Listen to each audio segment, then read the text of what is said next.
దేశంలో అన్ని రాష్ట్రాలలో కాంగ్రెస్ పార్టీ భూస్థాపితం అవుతుందని, దీనిని దృష్టిలో పెట్టుకుని పార్లమెంట్లో అమిత్ షా మాటలు వక్రీకరిస్తూ తప్పుడు ప్రచారాలు చేస్తూ కాంగ్రెస్ పార్టీ ప్రజల్లో విషభావాన్ని నింపుతుందని భారతీయ జనతా పార్టీ అధికార ప్రతినిధి సామంచి శ్రీనివాస్ విమర్శించారు. తిరుపతి ప్రెస్ క్లబ్లో సోమవారం ఉదయం జరిగిన మీడియా సమావేశంలో ఆయన మాట్లాడారు.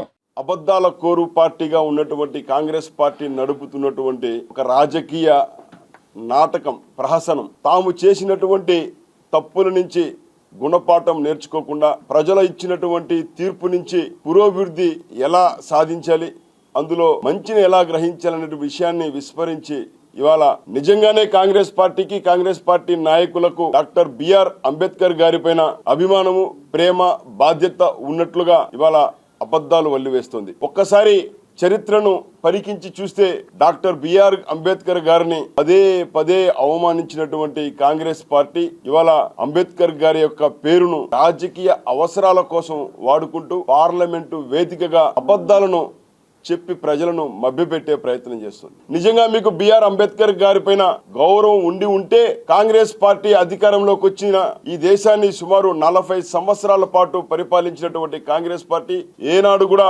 డాక్టర్ బిఆర్ అంబేద్కర్ గారిని గౌరవించలేదు. భారత రత్న ఎందుకు ఇవ్వలేదని ఇవాళ భారతీయ జనతా పార్టీ కాంగ్రెస్ అధిష్టానాన్ని, ముఖ్యంగా పిల్ల చేష్టలతో పరిణితి చెందని ఆ పార్టీ నాయకుడైన రాహుల్ గాంధీని ఆంధ్రప్రదేశ్ బీజేపీ ప్రశ్నిస్తుంది.